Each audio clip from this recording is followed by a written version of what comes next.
The Bleacher Report app is your destination for sports. Right now, the NBA is heating up, March Madness is here, and MLB is almost back. Every day there's a new headline, a new highlight, a new moment you've got to see for yourself. That's why I stay locked in with the Bleacher Report app. For me, it's about staying connected to my sports. I can follow the teams I care about, get real-time scores, breaking news, and highlights all in one place. Download the Bleacher Report app today so you never miss a moment. Welcome to Book 101 Review. Book 101 is all about the books that I read for the last 40 years. And today I have my special guest.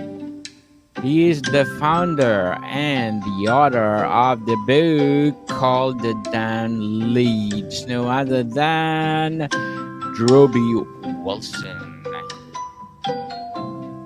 Thank you so much for having me on the show. It's an honor to be here. Welcome to Book 101, Mr. Drewbie, and can you please introduce more about yourself? Yeah, again, my name is Drewbie, lovely the meme lord Wilson, and long story short, grew up in the streets selling anything and everything I could get my hands on. As I got older, met a pretty lady, got married, had a son of my own, realized I didn't want to end up dead or in prison, so I got into the more legitimate side of sales between retail, furniture, tobacco, a number of different things, leaning all the way into insurance. And by golly, I have sold a lot of stuff over the years. And ultimately, what I've learned is that there's one tried and true method of success, and that's to pick up the phone and call the damn leads. Call the Dan Leads. Mr. Drewbie Wilson, thank you for sharing your knowledge to the world. The title is pretty direct. What's the story behind it? The story behind it. So as I was progressing in my own sales career, I reached a point where I had plateaued, and I wasn't making the money that I wanted to be making. So I had to ask myself, hey, what's missing from this formula? And as a sales guy, what I realized is if I had more leads, I could sell more of my products and services. So I went online and I learned how to do marketing and getting my own leads and self-generation. And it led me to an opportunity to start a marketing company because other people wanted more leads as well, but they didn't want to do the work to learn how to do it. And so I started this marketing company, signed a handful of clients, and Daniel, I can be really great at my job and I can generate a bunch of leads, but if you're not willing to pick up the phone and call them, it's probably not going to create a return on your investment. And so what I found was there were a handful of those clients that we got leads for, and then they said that they sucked or they wanted a refund because the leads were no good. And what I found was they weren't calling them. And so my buddies and I and the others in the company would joke and say, hey, if they just call the damn leads, this wouldn't be a problem. And I thought to myself, man, that's a funny statement. Someday I'd love to put it on a t-shirt or a hat and sell it to all of my other marketing buddies because they'll understand.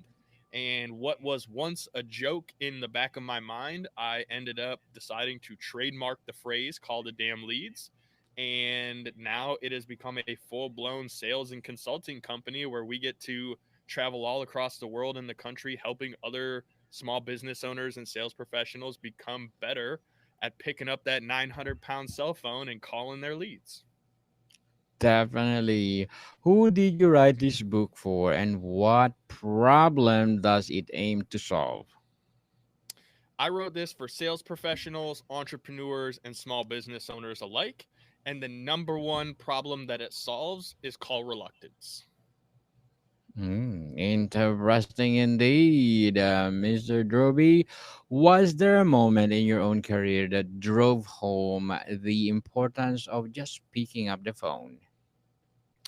Yes, and that was when they sat me down at a computer and said, hey, your job is to go sell as many of these insurance policies as possible. Here's a list of phone numbers. Get after it. And I thought, well, if I want to put food on the table and a roof over my head at the end of the week, I better pick up this phone and get to work. Yes, for certainly. Call and call and call. What mindset shift do you hope readers walk away with after reading the book? The biggest thing that I think they'll have when they finish reading the book is the confidence to know when they pick up the phone and make that call, they're ready for whatever happens on the other end of the line. And I think that's where a lot of call reluctance starts is uncertainty. And if someone doesn't know what's going to happen when they open the door, they're a little nervous to do so, right? It's like if you had a closet and you didn't know if it was going to be clean and organized or if it was all going to come tumbling out of you like a cartoon. I think once they've finished reading the book, they're going to be confident knowing that no matter what's behind the door, when they open it, they're going to be ready. Certainly. So let's talk about the sales philosophy and strategy. Why do you think so many salespeople avoid calling leads? They don't like rejection. They don't want to be told no. They don't want to feel spammy or obnoxious. And it's so interesting because to me, sales is just service. And if I have an amazing product or service that I'm 100% confident can help other people, then it's kind of my duty to pick up the phone and call. And I think where a lot of people are missing the mark is that they're not 100% passionate or confident in the product or service they sell, which is why they have a disconnect when they're trying to sell it to other people. So, Mr. Drobby, what do you say to people who are afraid of being too pushy in sales? I think there's definitely a line, and you can easily become too pushy or aggressive when it comes to sales. I myself don't like a pushy or aggressive salesperson. I don't sell that way. I focus on relationship based sales.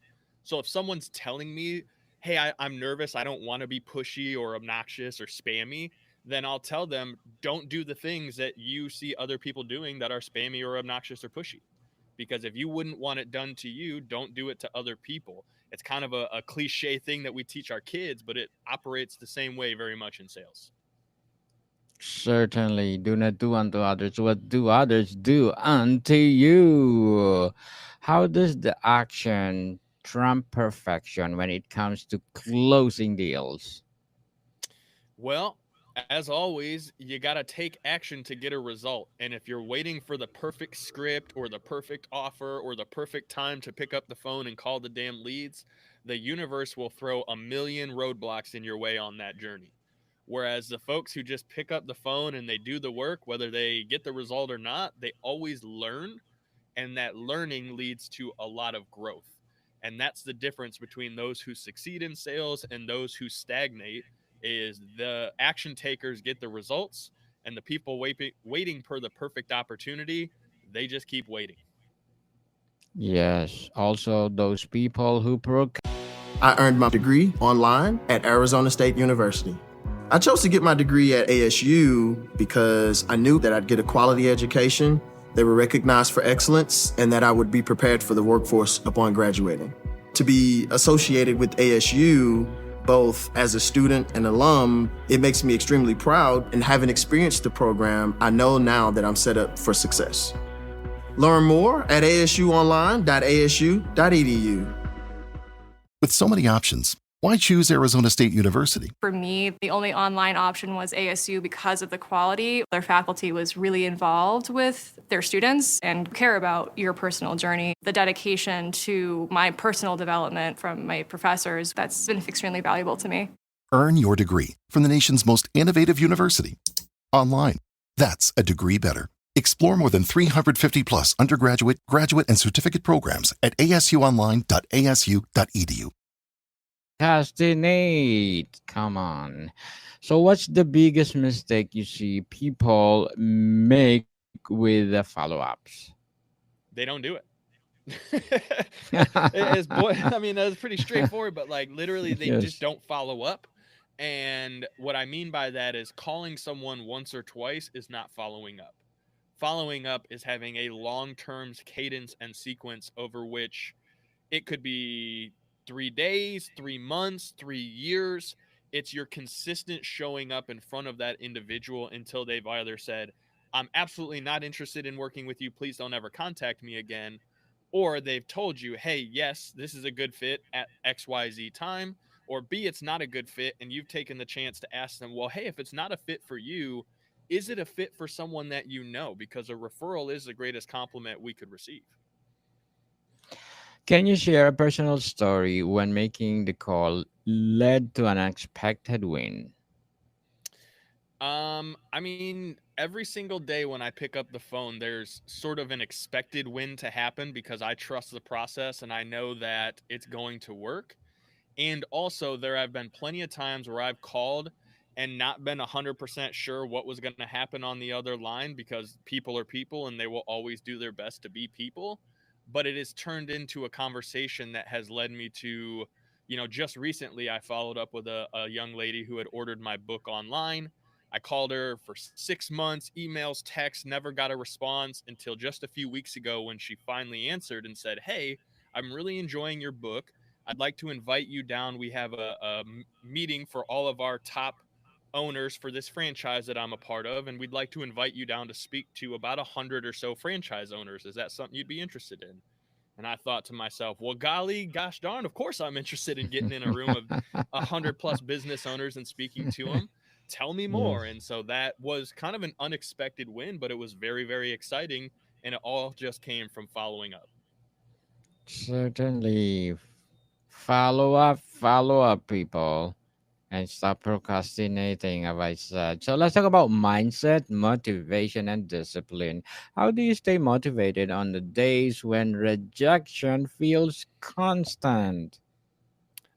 Mostly I just look up a picture of my wife and my son and I think about how grateful I am that they're still in my life and knowing that if I want to continue to be the leader, husband, dad, example that I need to be, I'm just going to have to pick up the phone and do that work. Yes, interesting indeed. Uh, count your blessing before you could complain. What daily Amen. habits or rituals do you recommend for consistent sales success? Number one thing you have to do to be successful in sales consistently is understand what your time is worth, where you're spending your time, and being intentional about spending it in the places that's going to get you a return on that investment. Yes, totally agree with you. Beautifully articulated, Mr. Drewbie. Very well said. In your opinion, what separates top performers from average salespeople? Top performers trust the process.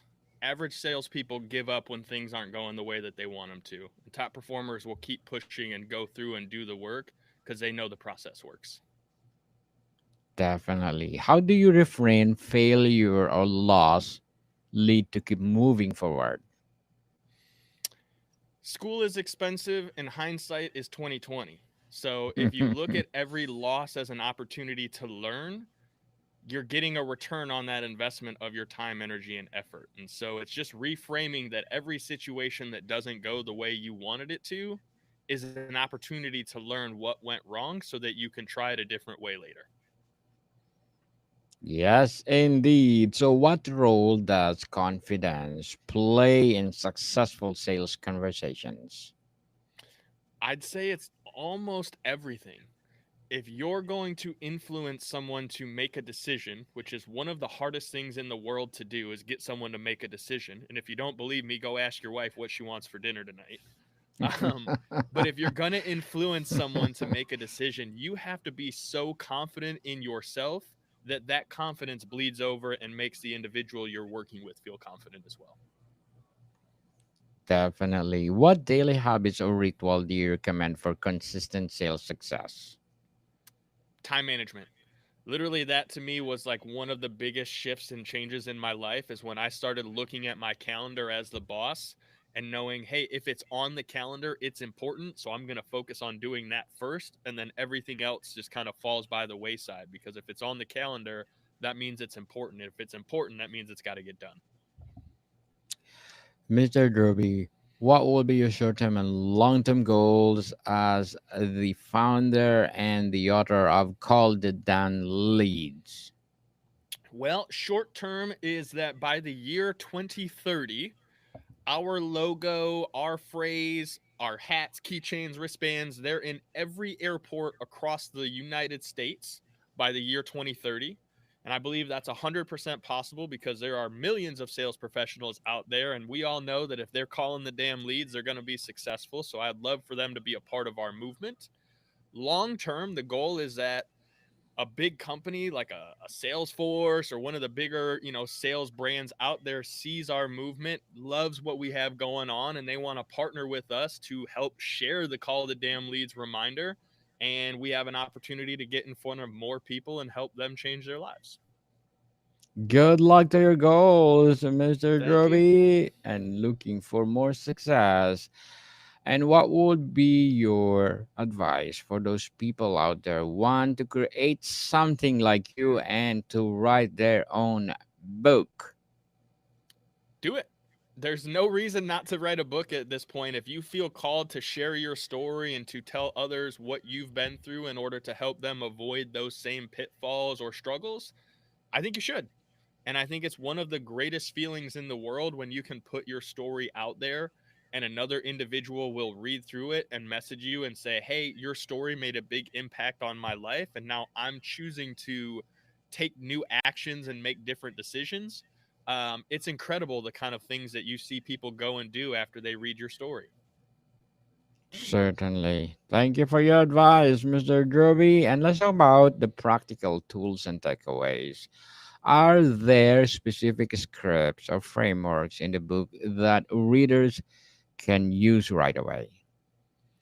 There are several, and if you don't mind, I'll give you guys a quick one. I use the calls framework. So every conversation that I have is very intentional. C, confirm the reason we're having the conversation to begin with. A, asking specific and relevant questions to the situation. L, listening to what the individual is saying when you're asking those questions, because you have 2 ears and 1 mouth for a reason. So you should listen twice as much as you're asking. Once you know all of the information you need to say whether or not you can help that individual, you got to move to the next L, which is laying out the plan for success. You got to explain to the person what's going to happen and how it's going to work so that they can be confident that they're going to get the result. And then the last part of that, the S, secure the bag. Because it doesn't matter how great you are at telling people about your products and services. If they don't sign the contract, if they don't make the payment, it was all for nothing. So confirm, ask, listen, lay out the plan, and then secure the bag. Secure the bag. I like that one. How do you recommend balancing automation with a personal touch in modern sales? Ooh, that's such a great question. I think, automations and AI, they're super trendy and buzzworthy right now.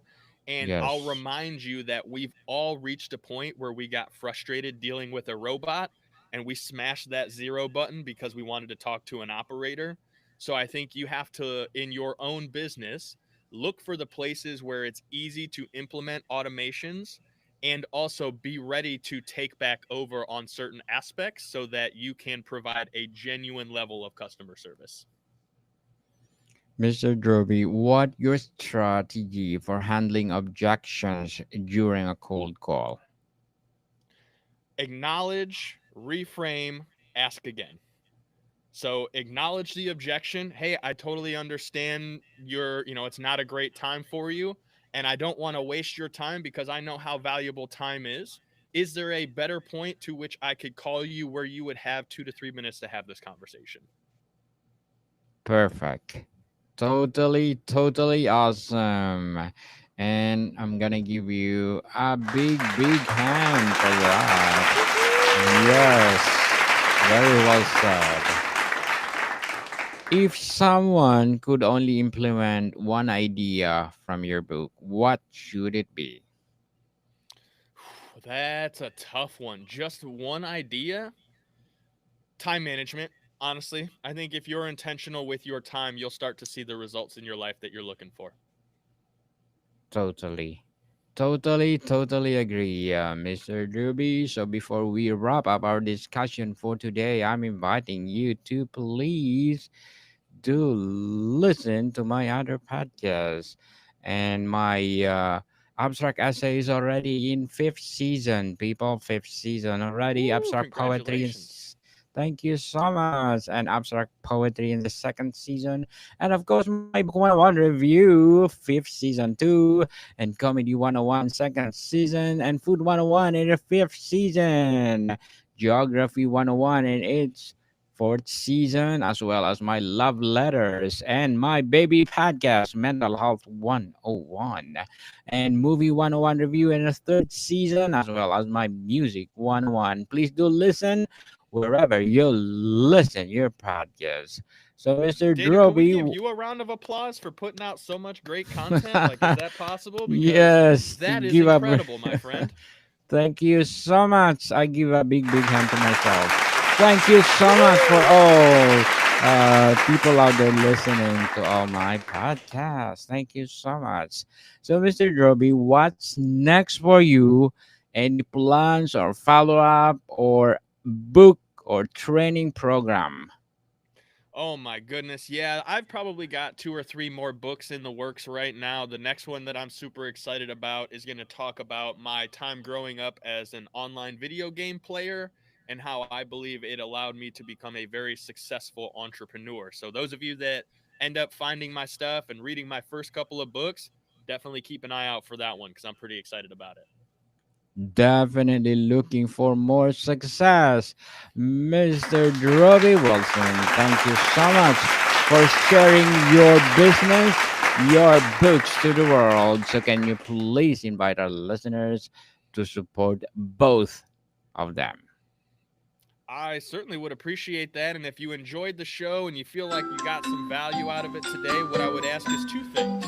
First and foremost, do me and Daniel a favor, share this episode out on social media on the platform of your choice and tag us. That way we can see that you liked it, that you got some value, and you enjoyed it so much you were willing to share it with a friend. That would mean the world to me, and I know it would mean the world to Daniel.